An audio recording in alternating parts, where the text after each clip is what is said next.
Բան Իտալիայում կախված է սիմպաթիայից, ամեն ինչ դանդաղը, բյուրոկրատիկը, Իտալիան իմ համար ուղղակի դրախտ է, որովհետև ստեղ ամեն տիպի սուրճ կա, այն պատկերացումները, որ որպես տուրիստ ունենք, լրիվ ուրիշ են, չկան այնքան շանսեր, ինչքան օրինակ առաջարկում է Գերմանիան կամ Ավստրիան, այստեղ բոլորը բողոքում են, որ աշխատանք գտնելը հեշտ չէ։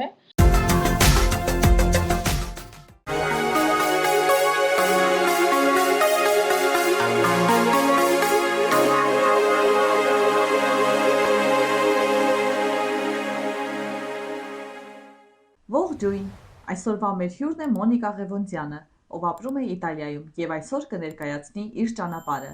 իսկ դուք բաժանորդագրվեք մեր ալիքին, որպեսզի բաց չթողնեք մեր նոր զրույցները, այցելեք մեր կայք, ինչպես նաև հետևեք մեզ մյուս սոցհարթակներում։ Բարև ձեզ Մոնիկա ջան։ Բարև ձեզ։ Շնորհակալ եմ հրավերս ընդունելու համար։ Ես էլ եմ շնորհակալ նման հաղորդում կազմակերպելու համար։ Հիմա լսենք ձեզ, թե ինչպես եղավ, որ տեղափոխվեցիք Իտալիա և ինչու հենց հատկապես Իտալիա։ Մինչև տեղափոխվելս դիտարկում էի մի քանի տարբերակ, այդ թվում նաև Իսպանիա, որտեղ նախկինում սովորել էի և ուզում էի նորից վերադառնալ, և գտել էի աշխատանք Իսպանիայում, բայց ստացվեց այնպես, որ սկսվեց պատերազմ Ռուսաստանում ու դեսպանատունը որոշ ժամանակով կասեցրեց աշխատանքները, չկարողացա գնալ դեսպանատուն վիզա ստանալու նպատակով եւ այլն, եւ դրանից հետո արդեն ավելի երկար սկսեցի մտածել, ավելի մանրամասն դիտարկել ու հասկացա, որ ավելի լավ կլինի տեղափոխվել Իտալիա, որտեղ արդեն իսկ իմ ընտանիքի անդամներից մեկն էր գտնվում հենց Ֆլորենցիայում, որ ավելի սահուն ստացվի տեղափոխության պահը, ավելի հեշտ լինի, որովհետև նախկինում մենակ ապրել եմ ու պատկերացնում եմ ինչքան դժվար է օտար երկրում լրիվ մենակ լինելը ու նորից նույն դժվարության միջով անցնելը։ Այսքան Ռուսաստանից եք տեղափոխվել, Հայաստանից չեք տեղափոխվել։ Հայաստանից եմ տեղափոխվել, բայց Հայաստանում Իսպանիայի վիզա երկարաժամկետ վիզա ստանալու համար պիտի դիմել Մոսկվայի դեսպանատուն, Մոսկվայում դեսպանատուն, որ ավելի բարդ պրոցես էր, քան օրինակ Իտալիայի դեպքում, երբ որ Հայաստանում հենց դեսպանատունը կա։ Իսկ իտալերեն գիտեիք, որ որոշեցիք Իտալիա, թե զուտ հենց որ հարազատներից բնակվող կար, մտածեցիք գոնե այդ մի պլյուսը կա դրա համար։ Չէ, իտալերեն չգիտեի այդ պահին, որ որոշեցի տեղափոխվել, այդ ժամանակ ես թարգմանիչ էի աշխատում և գերմաներենի, անգլերենի ուսուցչուհի էի, առհասարակ իտալերենի հետ ոչ մի կապ չունեի, բայց ուսումնասիրել, փոքր քայլերով առաջ գնալ, հետո իհարկե արդեն մասնագետի հետ պարապեցինք ու եկա այստեղ 2 ամսով լեզվի դասեր անցա, հետո վերադարձա Հայաստան ու փորձեցի մի տարի հետո փորձեցի հետ գալ Իտալիա նորից։ Հիմա 2 տարի անցել, արդեն լրիվ մաքուր պարզ խոսում եք ու հասկանում եք իտալերեն։ Հա, ճիշտ է, այդպես առաջին հայացքից որ դիտարկում ենք, դժվար է, որ պիտի լեզուն B2 մակարդակի իմանաս, որպեսզի դիմես համալսարան, քննությունը պիտի ստանաս ու գաս տեղափոխվես այստեղ, այդ առումով հա դժվար է, բայց մյուս կողմից նաև նրանով էր լավ, որ երբ որ եկա Իտալիա, ես արդեն B2 ունեի ու այդ դեպքում ուղղակի մնում էր միայն լեզուն մի քիչ զարգացնել, լեզվի վրա աշխատել, իհարկե դեռ աշխատում եմ ու դեռ աշխատելու տեղ կա, բայց կարևոր էր նրանը, որ առաջին պահերին հնարավոր էր իմ բոլոր հարցերը ինքնուրույն լուծել, իսկ եղողները, եղած մարդիկ գիտեն, որ Իտալիան ինձ թվում է անգլերենով լրիվ ուրիշ է, երբ որ որպես տուրիստ ես գալիս ու որ ապրելու համար ինքը լրիվ ուրիշ աշխարհ ավելի բարդ, ավելի խճճված ու երբ որ իտալերեն չես խոսում, մի տեսակ ամեն ինչ ավելի դանդաղ ու դժվար հնարավոր է ընթանա, քան երբ որ խոսես իտալերեն։ Հա, հա։ Այ, բայց հեշտ հարմարվեցիք, թե հիասթափություններ այդ սկզբի փուլում շատ ունեիք։ Չէ, հիասթափություններ չունեի, ինչու, որովհետև նախկինում, այսինքն մինչև դա մոտ մի 10 տարի առաջ եղել է Իտալիայում որպես տուրիստ, հետո Ծանոթ էիք։ Ներն էի արել 2 ամիս Ֆլորենցիայում ապրել էի, կարճ ասած ես գալուց գիտեի ուր եմ գալիս ու ինչ է ինձ սպասվում, որ ամեն ինչ դանդաղ է, բյուրոկրատիկ է,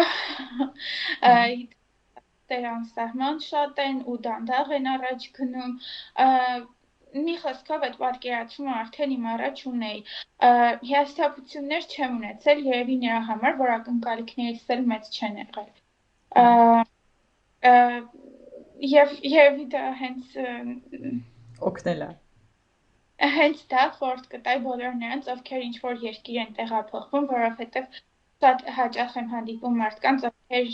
լավ ապագայի բնականաբար հույսով տեղափոխվել են օտար երկիր, բայց հիասթափությունների են հանդիպել ու դա նորմալ է։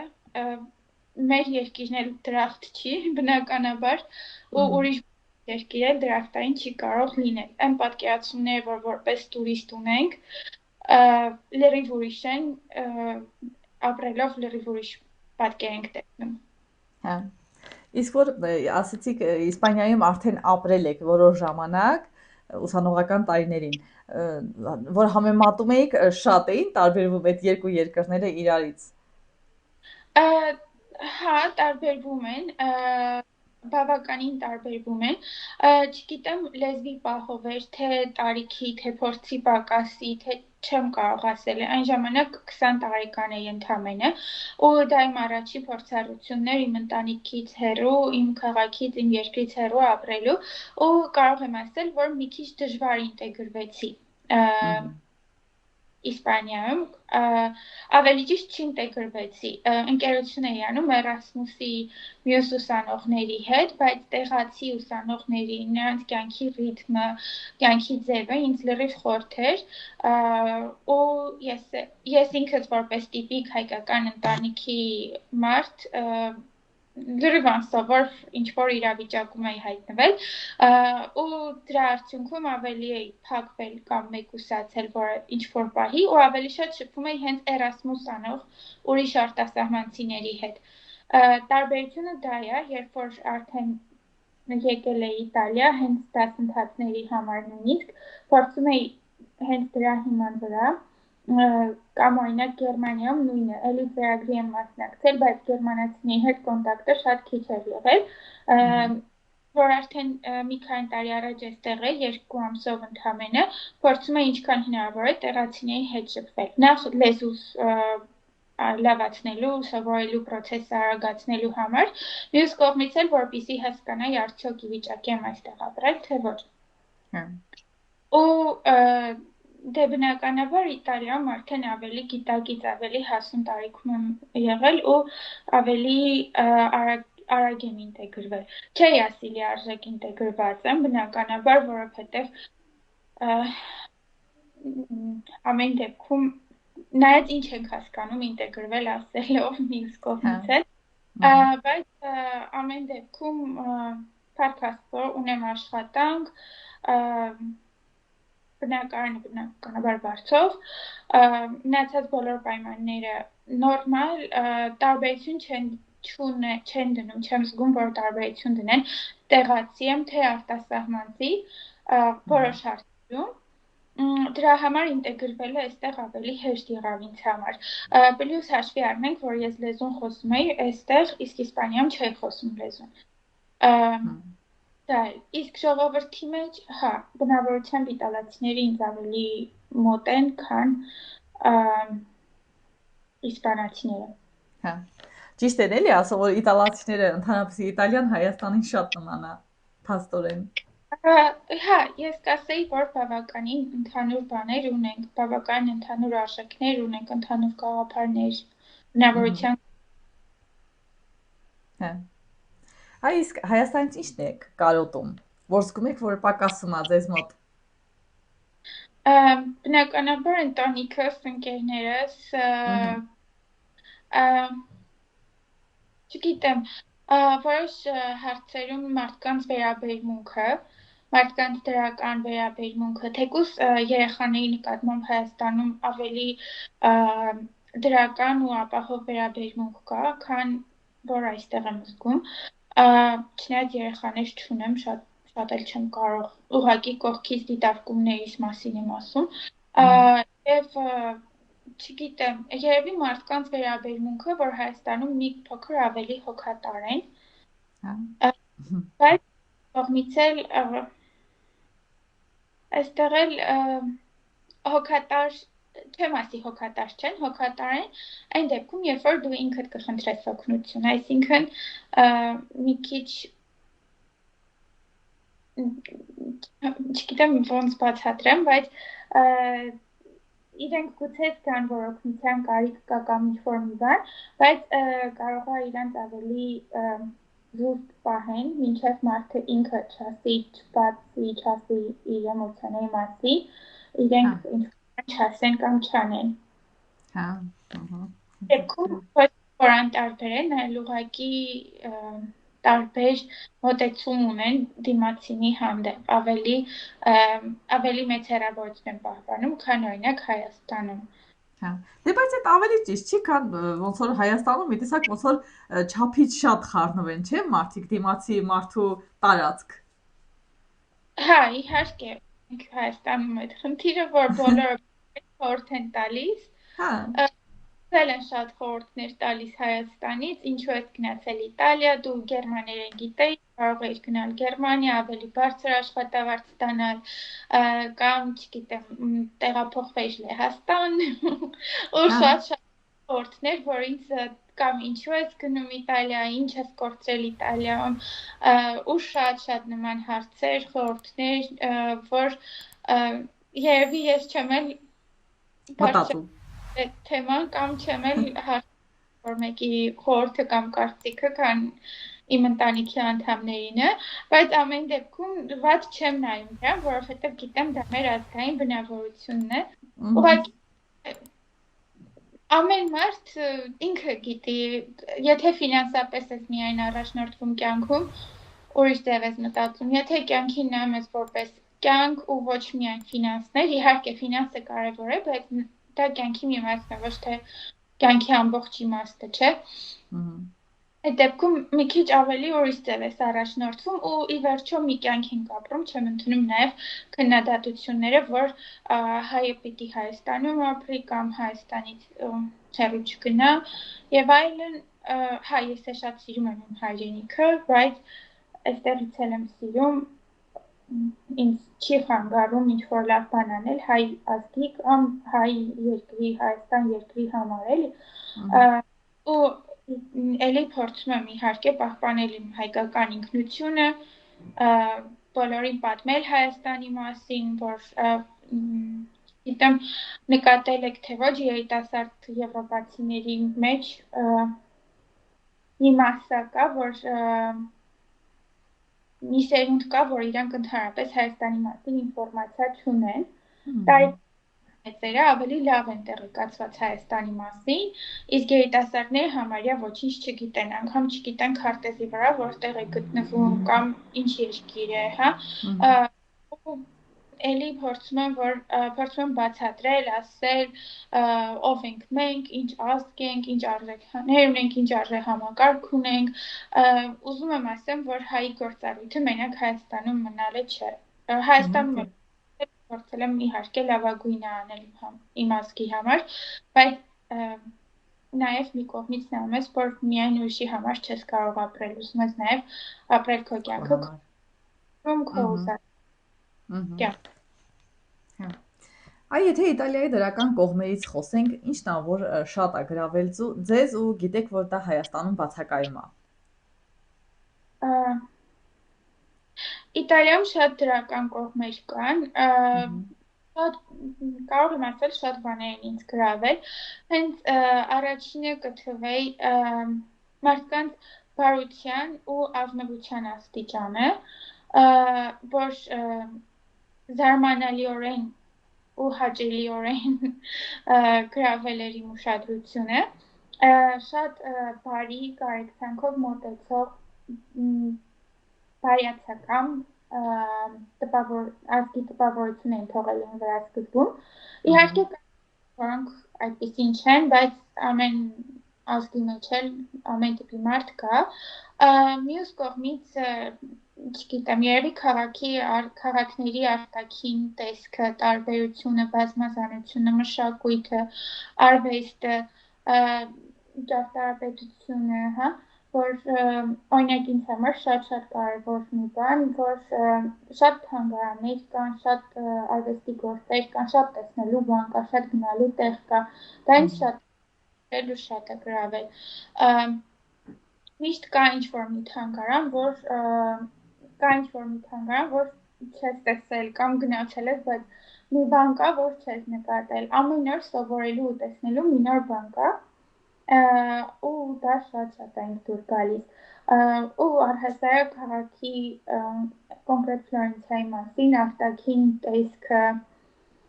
ճարտարապետությունը շատ գեղեցիկ է։ Ու անգամ ամենահոգնած օրն էլ կարող ես ուղղակի քաղաքում քայլել, ոչինչ չանել, քայլել մի քիչ ու կզգաս ինչքան ես հանգստանում, ինչքան գեղեցիկ բաներ ես տեսնում, չգիտեմ։ Նույնը խնամքի ու մաքրությանն էլ է վերաբերվում։ Հա, կասեի կհամաձայնվեի այստեղ, որ Ֆլորենցիայում բավականին մաքուր է, եթե համեմատեմ այլ քաղաքների հետ, շատ ավելի մաքուր է, հետո մի քիչ տարբերություն եմ զգում աշխատանքի առումով, ավելի արագ ռիթմի առումով, չեմ ասի այնքան արագ, ինչքան որ Միլանում կամ մի քիչ ավելի հյուսիսային քաղաքներում, բայց Հռոմի կամ հարավային քաղաքների համեմատ բավականին ավելի ուրիշ ռիթմ ունի ու բավականին մաքուր նամված քաղաք է։ Հա, այ աշխատանք ասացիք, այդտեղ ոնց է աշխատանք գտնելը լինում, հեշտ է գտնելը կամ չէ, որ մարդիկ փորձում են տեղափոխվեն Եվրոպա հենց աշխատանք գտնեն, իրոք այդքան հեշտ է լինում ամեն ինչը այդտեղ, թե Հայաստանի նման երկար փուլերով անցնում եք։ Իրականում այստեղ բոլորը բողոքում են, որ աշխատանք գտնելը հեշտ չէ, ու երիտասարդների համար չկան այնքան շանսեր, ինչքան օրինակ առաջարկում է Գերմանիան կամ Ավստրիան կամ մյուս երկրները։ Չեմ կարող այդպես հստակ ասել, որովհետև ես էլ փորձում եմ ինչ-որ աշխատանք, որը կլինի ավելի կանոնավոր, մշտական պայմանագրով, մշտական կարգավիճակով, բայց ինձ մոտ էլ չի ստացվում ինչ-որ մշտական աշխատանք գտնելը, իսկ աշխատանք փնտրելու առաջին փորձը շատ երկարատև ու դժվար է եղել, մոտ 7 ամիս աշխատանք եմ փնտրել։ Այդ հարցով էլ Հայաստանից չի տարբերվում։ Հա, ու այդ դեպքում փորձել եմ տարբեր բնականաբար այդ 7 ամսվա ընթացքում կամ զանգել են, կամ չեն զանգել են հարցազրույցի են հրավիրել, հարցազրույցի ընթացքում արդեն տեսնելով, որ արտասահմանցի եմ, այստեղ արդեն են սկսվել, որ հա, գուցե շատ լավ մասնագետ ես կամ շատ լավ ես խոսում լեզուներ, կարող ես շատ լավ անել ես աշխատանքը, բայց չենք վերցնում արտասահմանցիների, ուզում ենք աշխատել միայն իտալացիների հետ, անգամ եթե դեպքում, որ ես իտալերեն շատ լավ էի էլի խոսում, ու այս դեպքում արդեն մյուս աշխատանքները, որ ունեցել եմ, 2 աշխատանքներ եղել են հենց տուրիստական ավելի լեզուներ խոսելու, մարդկանց ինչ-որ նույն բանը տարբեր լեզուներով բացատրելու ոլորտում, եւ միայն մի աշխատանք ա եղել, որտեղ բոլորը տեղացիներ են եղել եւ միակ արտասահմանցին ես եմ եղել։ Հա։ Իմ դեպքում մի քիչ այս առումով խնդիրներ լինում են նրա համար, որ անունից հետ կապված տարածված անունը է այստեղ ու առանց ազգանունը տեսնելու շատերը մտածում են իտալացի եմ ու երբ որ արդեն հանդիպում եմ նույնը բնակարան փնտրելիս որ հարցնում են, բա որ մասից ես Իտալիայի, որ հատվածից ես, ու ասում են, որ արտասահմանցի եմ, արդեն դե մենք քեզ կզանգենք, ու էլ երբեք չեն զանգում բնական։ Այսինքն վարձով տուն տալն էլ այդտեղ աշխատում են տեղացիներին չտան, օտարերկրացիներին չտան, տեղացիներին տան։ Գիտեք, ոչ թե չեն տալիս, այլ տալիս։ Տարբերությունը նրանում է, որ երբ որ փնտրում ես բնակարան կամ սենյակ, որը կլինի adekvat գնով, ոչ թե կրկնակի թանկ, կամ ամենակիչը երևի 50%-ով թանկ, իրենք վերցնում են իտալացիների։ Կամ տարօրինակ պահանջներ են ներկայացնում, ինչպես օրինակ բարեկամներից մեկի կտակում պետք է նշված լիներ, կամ ծնողները պիտի ունենան իտալիան սեփականություն, եթե իմ ծնողները իտալիան սեփականություն ունենան, բնականաբար ես վարձով կապրեի։ Ու նման հարցեր, որ արդեն տարօրինակ են շատ հնչում, բայց իրականում տուն գտնելը, բնակարան կամ սենյակ գտնելը շատ դժվար է, նորմալ արժեքներով, նորմալ տեղերում։ Իսկ եթե մարդը պատրաստ է ավելի շատ գումար վճարել, հեշտ կգտնի։ Մեծ տարբերակներ, շատ տարբերակներ կան, երբ որ գումարը ավելի մեծ է։ Ու այդ դեպքում հնարավոր է 200-300 կամ 400 եվրո ավել վճարել, որ անում են հիմնականում Էրասմուսի ուսանողները կամ դրսից եկող ուսանողները, ու ավելի հեշտ է իրենց համար ստացվում, որովհետև բնակարանը ավելի թանկ են վճարում։ Մտքովս անցավ, որ մենք էլ Հայաստանում ենք, չէ՞, միշտ օտարերկրացիները որ գալիս են, ասենք տաքսին մենք որ պիտի այստեղից Զվարթնոց գնանք կամ Զվարթնոցից այստեղ ուրիշ գինա, բայց որ գիտեն օտարերկրացի արդեն մի քանի անգամ ավել գին են ասում։ Հիմա փաստորեն նույնն էլ դրսում են անում, այսինքն խնդիրը ոչ թե մեր մեջ, հա, ընդհանուր մարդկությունն է, էլի, այդպես մտածում, չէ՞, որ դե եթե իմը չի, իմ ազգականը չի, կարելի է արդեն ոնց որ մի քիչ անխիղճ վերաբերվել, էլի։ Հա, երևի բոլոր տեղերում է այդպես, նույնը թանգարանների պահով, տեղացիների համար որոշ թանգարաններ անվճարել, որոշ թանգարաններ մինիմում մուտքի գումար ունեն, ընդհանրապես, իսկ տուրիստների համար շատ ավելի թանկ է քառակի։ Մեր մոտ էլ է այդպես, էլի։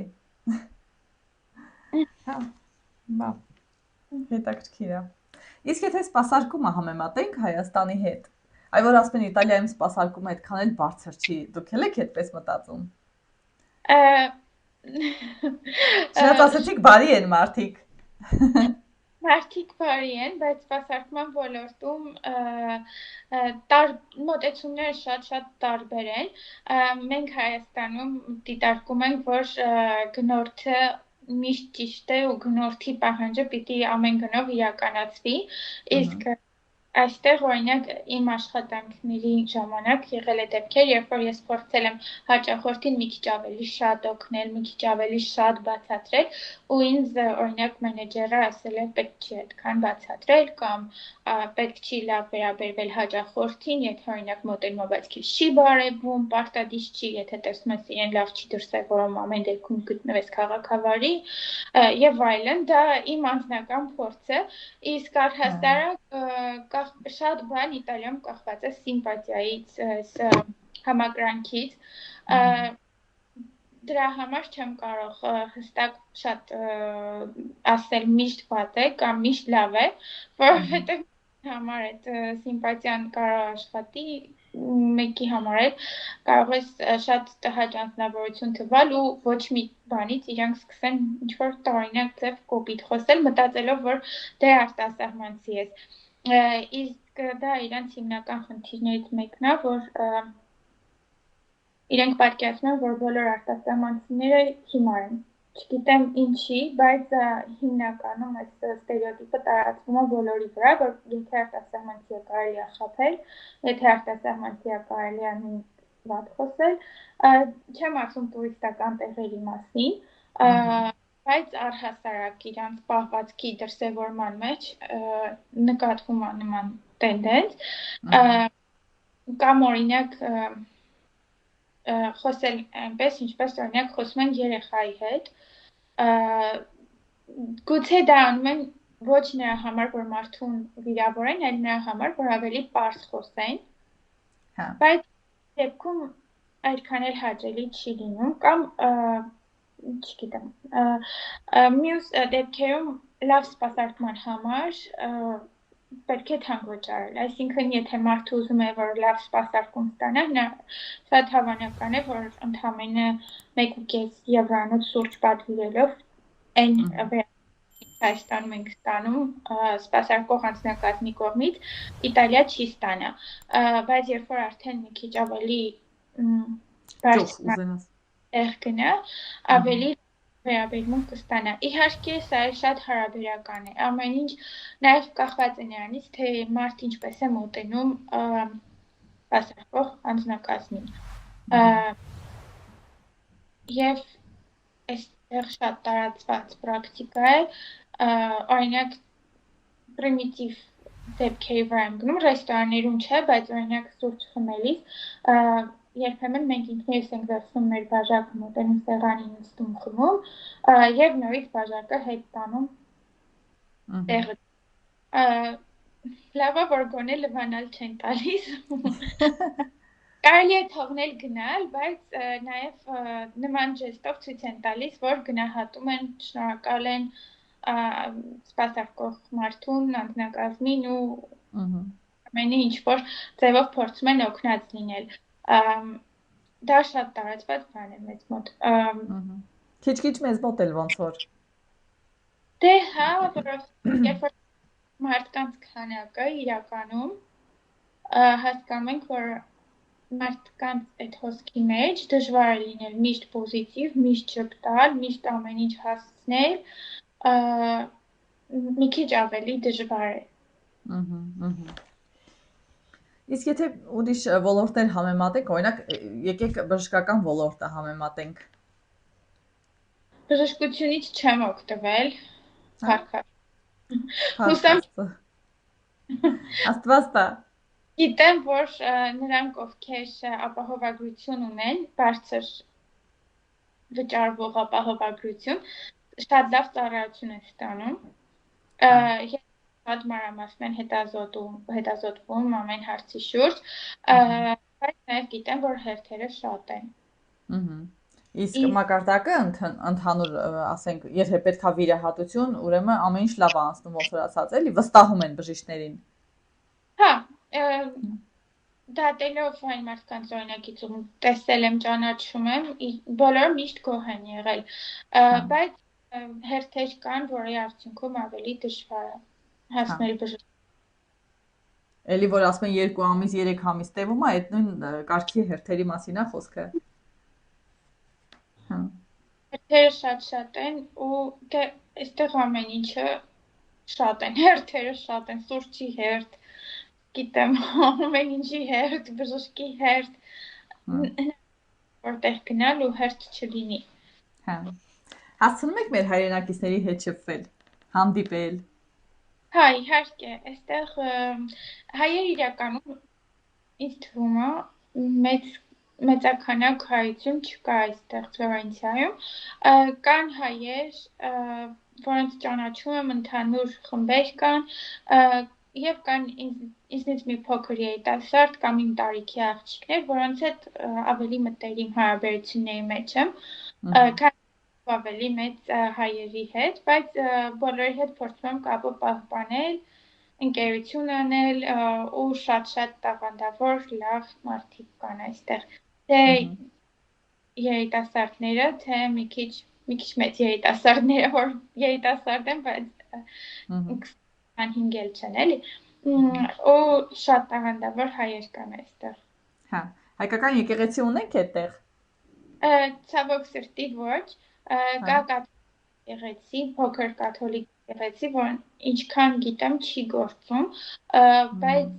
ժամանակ առ ժամանակ Միլանից Տեր հայրը գալիս է ու այստեղ պատարակներ են կազմակերպում, հենց հայ համայնքի շնորհիվ իհարկե։ Հա։ Գոնե առիթ է, էլի, ոնց որ հայերին հավաքեն միտեղ։ Հա, շատ լավ առիթ է, կա հայկական ռեստորան այստեղ։ Կա մի եկեղեցի կա, San Miniato al Monte է կոչվում, այդ եկեղեցում հենց Սուրբ Մինասն է, ներկայիս եկեղեցու նախկին տարածքում նահատակվել է Սուրբ Մինասով Հայաստանից փախել եկել այստեղ, բայց հայկական եկեղեցի չէ, կաթոլիկ եկեղեցի է։ Որ ուզենակ պատարակ գնալ բան, այդ ձևի հնարավորություն չունեն մեր հայերը այդտեղ։ Չէ, ես օրինակ սիրում եմ պատարակների գնալ կամ եկեղեցի գնալ, բայց այդ դեպքում գնում եմ ուղղակի կաթոլիկ տեղական եկեղեցիներ ու պատարակի չեմ մասնակցում, բայց եկեղեցի գնալու համար գնում եմ տեղական եկեղեցիներ։ Հա։ Այդ դեպքում, բայց օտարերկրացիների հանդեպ էլի խորթ են վերաբերվում եկեղեցու նստածները, էլի թե չեն նկատում։ Ինչ թվում է, զարմացած հայացքները նրանից են, որ մենք Հայաստանում սովոր ենք երիտասարդներին տեսնել եկեղեցում, իրենք այդքան էլ չէ։ Ավելի ես մի քիչ սխալ կարտահայտվեմ, կասեմ, եթե ես ասեմ, որ ինձ դիտարկում են որպես արտասահմանցի, որովհետև մինչև հիմա չի եղել հիմնականում որ ես ինչ-որ տեղ գնամ ու ինձ դիտարկեն որպես արտասահմանցի առաջի հայացքից, այսպես նայեն, ասեն ինքը հաստատ արտասահմանցի է։ Նման բան չի եղել։ Արդեն խոսելու ընթացքում է պարզ դառնում։ Իսկ եկեղեցիներում այո զարմացած հայացքներ կարելի է նկատել, բայց ինձ թվում է դա ոչ թե իմ ազգության հետ է կապված, այլ նրանից, որ երիտասարդ ավելի տարիքի մարդը եկեղեցում է պատարակի է մասնակցում կամ ուղղակի եկեղեցում նստած աղոթում է, որովհետև այստեղ ավելի երիտասարդ մարդիկ պատարակի ընթացքում շատ քիչ են, հիմնականում միջին ու բարձր տարիքի են։ Ինչու՞ է պայմանավորված, հետաքրքիր է, բայց չգիտեմ, երևի որ ավելի երիտասարդները այդքան շատ չեն հետևում կրոնին, ինչքան տարիքով ավելի մեծերը։ Հետաքրքիր է։ Իհարկե կան երիտասարդներ, բայց այնքան շատ չեն, ինչքան Հայաստանում։ Եթե Հայաստանում նայենք, երևի 80-90%-ը հենց երիտասարդներ են, երեխաներ, պատանիներ։ Հա։ Հաճախ են գալիս Հայաստան։ Այս 2 տարվա մեջ քանի անգամ եք եկել։ Շատ։ Երևի մի 7-8 անգամ արդեն եկել եմ։ Ստացվում է, բայց աշխատանքի հետ համատեղել, այսինքն արձակուրդ հեշտ է տրվում այդտեղ։ Աշխատանքի հետ համատեղել ստացվում է այն առումով, որ այն աշխատանքները, որ անում եմ, իրենք սեզոնային աշխատանքներ են։ Նախապես ստացնելու դեպքում իհարկե տալիս են արձակուրդ առանց որևէ դժվարության, իսկ մյուս աշխատանքից դուրս սեզոնների ընթացքում ես ինքս եմ իմ համար աշխատում, այսինքն ես Հայաստանում ածը ունեմ եւ իմ աշխատանքն եմ անում, դրա համար էլ ինձ համար այդքան դժվար չի։ Հա։ Այնց աշխատել, թե Իտալիայից աշխատել, փաստացի տարբերություն չեմ զգում։ Իսկ նրանց համար, ովքեր ֆիքսված աշխատանք ունեն, բնականաբար ավելի դժվար է։ Հա։ Իսկ որ գալիս եք Հայաստան, ինչն է որ անհամբեր սպասում եք, որ պետքա ինքնաթիռից իջնեք ու ոնց ասած վազելով գնաք կամ վերջապես հասնեք դրան։ Վերջապես տեսնեք կամ, չգիտեմ, ուտեք։ Տարբեր բաներ, երևի առաջինը հանդիպել իմ հարազատներին, իմ սիրելի կանց ու ընկերների, դրանից հետո երևի սուրճը, հա, որ շատ եմ սիրում ու Իտալիան իմ համար ուղղակի դրախտ է, որովհետև ստեղ ամեն տիպի սուրճ կա։ Ուզում է ենք մոտեցնեն սեղանին, ուզում է ես մոտենամ վերցնեմ, ինձ համար միևնույն է, կարևորը վերջում սուրճ։ Ու երևի սուրճը, որ շատ եմ կարոտում, ու սուրճը այն մարդկանց հետ ում շատ եմ սիրում, դա իմ ամենասիրելի ավանդույթներից է։ Եվ հայ ուտելիքներից լավաշն եմ շատ կարոտում։ Ամեն գալուց հետո բերում եմ։ Ուրիշ երևի այդպես ոչ մի բան։ Իտալիայից գալիս շատ ուտելիքներ եմ այստեղից բերում, որ գիտեմ բոլորը համտեսեն մի փոքր Իտալիայի ծանոթանան։ Ահա։ Մի քիչ էլ ծով բերեք։ Հա, ծովը Իտալիայի առավելությունից, նա որ շատ հեշտ հասանելի է գնացքով կամ չգիտեմ մեքենայով, նրանք ովքեր մեքենա ունեն, բնականաբար մեքենայով ավելի արագ կհասնեն, բայց ովքեր էլ չունեն, գնացքով կարող են նույնիսկ մի օրով կարող են գնալ եւ գալ, Հա։ գնալ երեկոյան մի քիչ ուշ գալ, ու ամբողջ օրը ծովում լինել, շատ լավ քաղաքից։ Այ բայց դուք հասցնում եք տենց հաճախակի օգտվել ծով ունենալու հնարավորությունից։ Հա, նույնիսկ եթե գիտեմ, որ ամբողջ շաբաթ գիշեր-ցերեկ պիտի աշխատեմ, կանեմ, բայց եթե հնարավորություն եմ ինչ-որ տեղ գնալու, ինչ-որ բան տեսնելու կամ ուղղակի ծով գնալու, անպայման աշխատում եմ անել։ Հա։ Հետաքրքիր է, այն օրը նյութ էի կարդում, որ փաստորեն Սևանի app, որ փորձում են մարդիկ գնան, որը հիմա վերկեն ասու գնաս, էլ ազատ տեղ չես կարա գտնես, պետքա ինչ-որ արդեն վարձով տարածքներ են, ինչ-որ մեկի հետ նախապես պայմանավորվես, ամրագրես։ Իտալիայում էլ է այդպիսի արդեն մշակույթ տարածված, թե երբ ուզենաս, որտեղ ուզենաս, ազատ տարածք հանգիստ կարաս գնաս վայելես ու գաս։ Ամրագրելով, այսինքն ցանկացած կետ։ Հիմնականում ամրագրումները վերաբերվում են ռեստորանին, ինչ-որ հատուկ առիթներին, հա, բայց ծով գնալ կա հնարավորություն ամրագրելու, բայց պարտադիր չէ, այսինքն ես իմ կարծիքն եմ ընդհանրապես հայտնում, ինձ համար Հայաստանում Սևան գնալը ավելի քիչ անվտանգ է, քան այստեղ ծով գնալը, որովհետև այստեղ միշտ կան Աշխատողներ, փրկարարներ։ Ստուգողներ կան, այսինքն ոստիկանության կողմից մարդիկ կան, շտապ օգնության մեքենաներ կան ու վերահսկողներ կան, այսինքն լողորդներին, լողացողներին, հանգստացողներին ստուգողներ կան, չգիտեմ, ջրի մեծ ալիք է գալիս, ինչ-որ մեկը շատ հեռու է ափից, հա, այս դեպքում ինձ ավելի ապահով եմ զգում, ինչը որ Սևանում չեմ նկատել, որ երբևէ լինի։ Մյուս կողմից վերահսկողությունն ու մաքրությունը ափերի, ափային տարածքների հանդեպ եւ իհարկե կարելի է ամրագրել ինչ-որ տեղ, կարելի է նույնիսկ ինչ-որ տարեկան սեզոնային այդպես քարտեր ձեռք բերել ու գնալ, բայց դա նրանց համար, ովքեր ուզում են վճարովի ծառայություններ տվել։ Իսկ եթե ինչ-որ մեկը ուզում է ուղակի գնալ ծովի ափին պարկել, հանգստանալ կամ չգիտեմ, շատ տեսնում եմ, որ մարդիկ աշխատանքից հետո գալիս են ծով, երեկոն ծովում անցկացնում, հանգստանում, հետո գնում տուն, ընդամենը մի ժամով գալիս են։ Այդ դեպքում, երբ որ մարդը չի ուզում վճարել, պարտադիր չէ, որ ինքը վճարի, այսինքն տարածքը ինքնին վճարովի չէ, ինչքան ես նկատում Սևանում անվճարակ չկա, միշտ ինչ-որ պիտի վճարես, իսկ այստեղ կարող ես գնալ առանց վճարել, քո համար հանգիստ պարկես, հանգստանաս, լողաս, հետ գաս, եթե ուզում ես օրինակ, չգիտեմ, անձրևանոց կամ արդեն աթոռ եւ այլն, այդ դեպքում արդեն պետք է վճարել, բայց մարդիկ կան, որ իրենք իրենց հետ բերում են իրենց ունեցածը։ Հա։ Էլի շատ ավելի հարմար է, քան ու կապ չունի, եթե նույնիսկ դա հանրային ափ է, միևնույն է մաքուր է, խնամված է, մշակված է, դա շատ կարևոր է, այսինքն երբեմն Սևանում, ինչու՞ չէ նաև Հայաստանում անտառներում տեսնում եմ, որ մարդիկ ինչ-որ բան են կերել, այդ ափսեները, տոպրակները թողել, գնացել, նման բաներ մի քիչ ավելի խնամքով են իրենք մոտենում իրենց պետությանը, ցավոք սրտի։ Հա։ Իսպանիայում էլ էր այդպես, բայց։ Հա։ Ուրիշ ինչ լավ երևույթ կար Իսպանիայում, որ էլի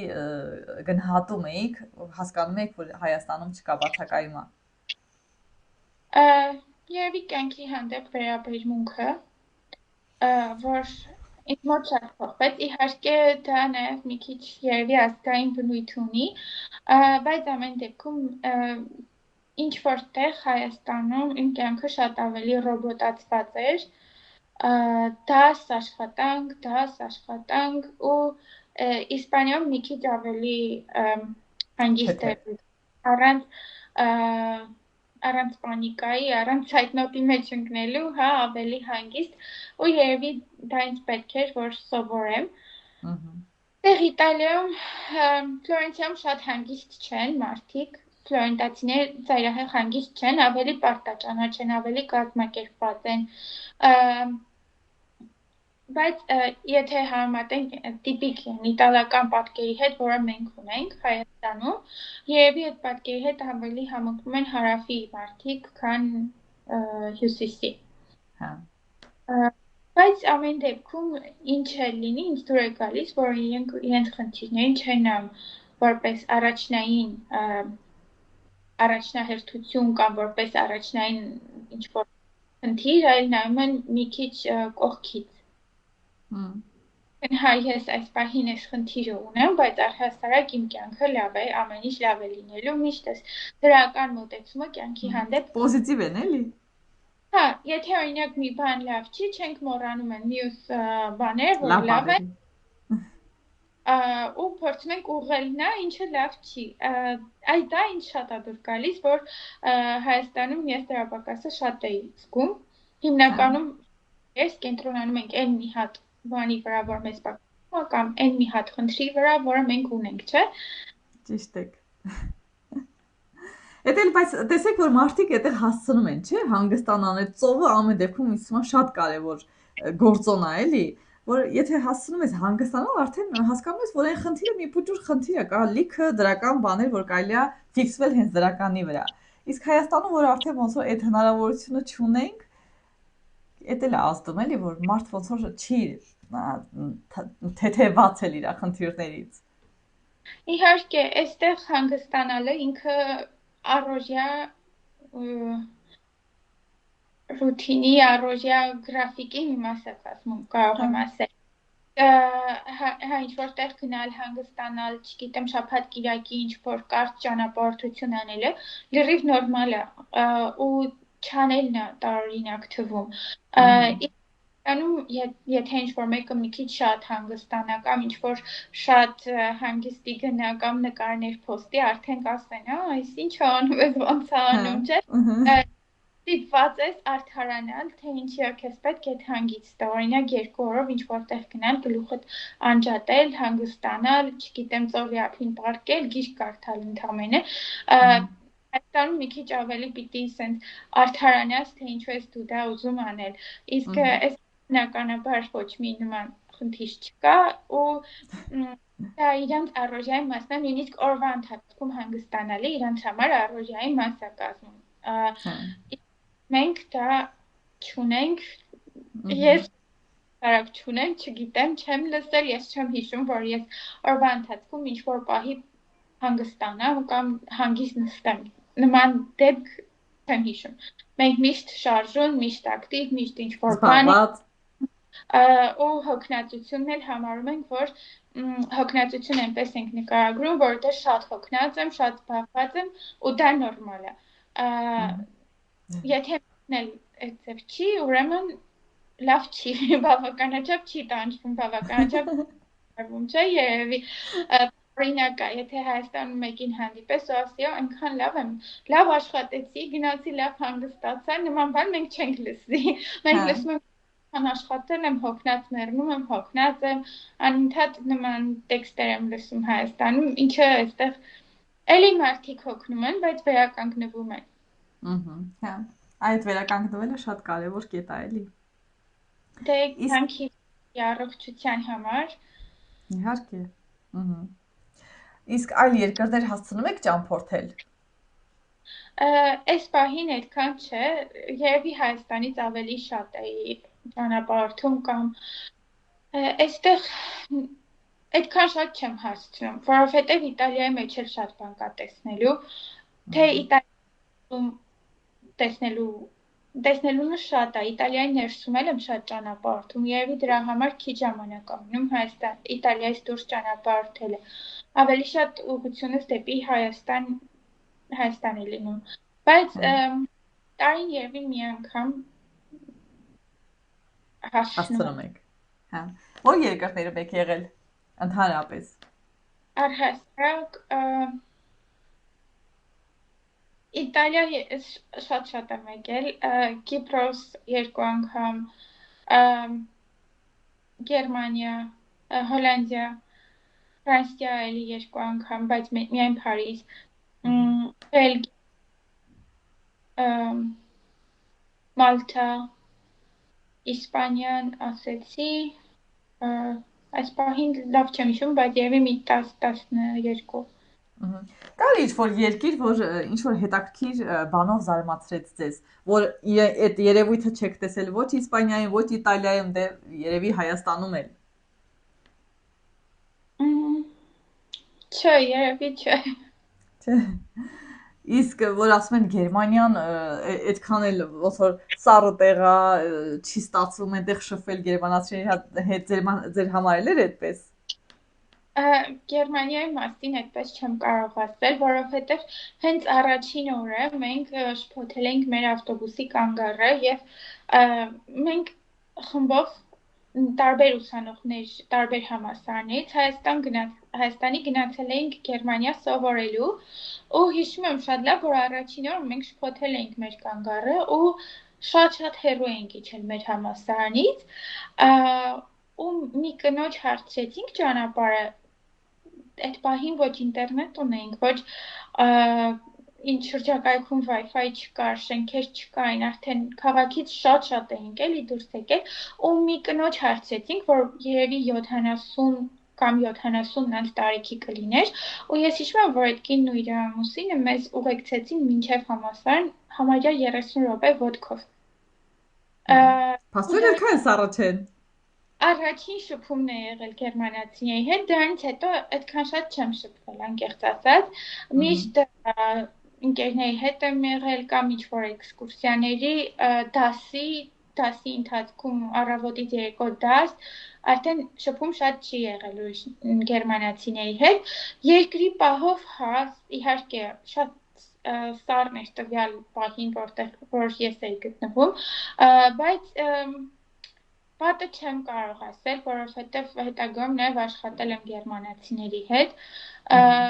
Հիմա էլ ունեմ գերմանացի ընկերուհի ու շատ եմ սիրում իրենց։ Երևի, չգիտեմ, կարող է որ լեզուն գիտես, ինչ որ ձև ճանաչում ես մշակույթը, ուրիշ ձև ես նայում մարդկանց։ Շփումը ուրիշ ձև է լինում, հա։ Մի տեսակ շատ բաներ ինձ դուր են գալիս ու չեմ կարող ասել, որ չեմ սիրում կամ սառն են կամ վատն են կամ ինչը որ շատ եմ լսում, նման բաներ ես չեմ կարող ասել։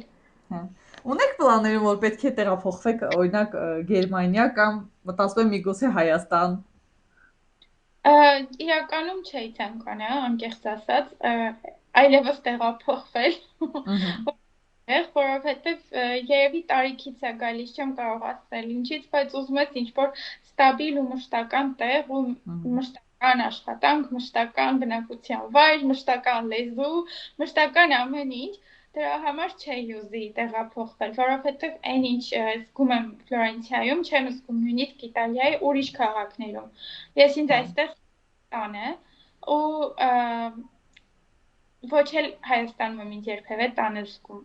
Այն կարգի ով ինչ որ զգում եմ Իտալիայում ու հենց կոնկրետ Ֆլորենցիայում։ Դրա համար չէ, երևի չէ ուզի տեղափոխվել։ Կարևորը դուք ձեզ գտել եք։ Հա, կասեի հենց այդպես։ Ես ինձ այստեղ ավելի լավ եմ զգում, ավելի երջանիկ եմ զգում։ Չնայած որ մի կողմից կարոտը շատ է խանգարում, լիարժեքության զգացողության համար, հա։ Միշտ ինչ-որ մի բան կիսատ է ու այդ կիսատը հնարավոր չի լրացնել, որովհետև բոլորը ինձնից հեռու են, բայց միևնույնից էլ չեմ կարող ասել, այստեղ ավելի անբացատրելի մի բան կա, որ ինձ անընդհատ հետ է քաշում Ֆլորենցիա, հետաձգում, ուզում եմ անընդհատ հետ վերադառնալ, անգամ եթե 2 օրով ուրիշ քաղաք գնամ, միևնույնն է, ես ուզում եմ հետ գալ։ Հա։ Հետաքրքիր է։ Հիմա տամ մեր վերջին հարցը։ Ես կասեմ նախադասությունը, Մոնիկա ջան, իսկ դուք կշարունակեք ձեր տեսակետով։ Ես իմ անուշ Հայաստանի, կոնկրետ դուք ինչն եք սիրում։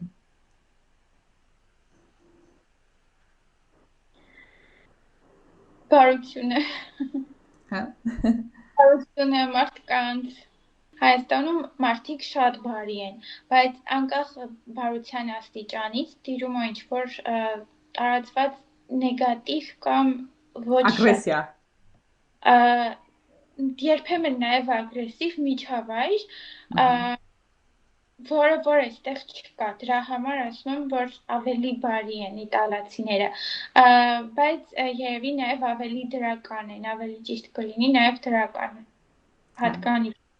որ ավելի նաև դրական են, ավելի էմոցիոնալ առումով ավելի իրենց տիրապետող են, քան հայերը։ հա։ Բայց միևնույն է Հայաստանում